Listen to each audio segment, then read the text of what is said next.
Praise the lord. ఈరోజు Hebron calendar వాగ్దానము యెషయా 49వ అధ్యాయము 16వ వచనము. చూడుము, నా అరచేతుల మీదనే నిన్ను చెక్కుకొని ఉన్నాను, నీ ప్రాకారములు నిత్యము నా ఎదుటనున్నవి. యెహోవా నిన్ను విడిచిపెట్టి ఉన్నాడు, ప్రభువు నన్ను మరచియున్నాడని నీవు అనుకొనుచున్నావా?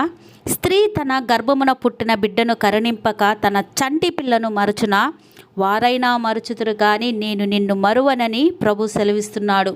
ఆయన అరచేతిలో నిన్ను చెక్కుకొని ఉన్నాడు, ఆయన నీకు దగ్గరగా ఉంచుకొని ఉన్నాడు. నీవు ఇరుకులలో, ఇబ్బందుల్లో, శ్రమలలో ఉన్నప్పుడు ఈ రీతిగా అనుకొనుము, దేవుడు నన్ను ఏర్పరచుకొని ఉన్నాడు, అన్ని పరిస్థితుల్లో ఆయన నాకు న్యాయకర్త. అదే కదా ఇక్కడ రాయబడి ఉన్నది.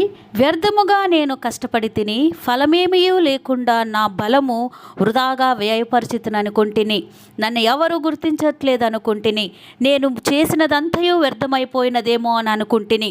నాకు న్యాయకర్త యెహోవాయే. మనుషులు చూడాలని పని చేయొద్దు, మనుషుల మెప్పు కోరవద్దు. నీకు బహుమానము యెహోవా యొద్దనే దొరుకునని ఆ 49వ అధ్యాయం 4వ వచనంలో ప్రభువే సెలవిస్తున్నాడు.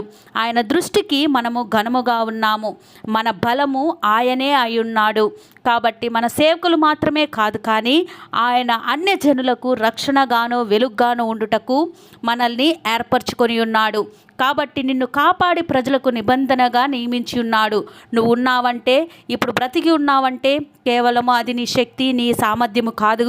నీ పట్ల ప్రభువుకి ఒక ప్రణాళికలు కలిగి ఉన్నాయని మీరు గుర్తుంచుకోవాల్సిన విషయము. కాబట్టే ప్రభు ఇక్కడ చెప్తూ వస్తున్నాడు కదా, చూడుము, నా అరచేతిలో నిన్ను చెక్కుకొని ఉన్నాను. ప్రభు ఎప్పుడు మనల్ని జ్ఞాపకం చేసుకొని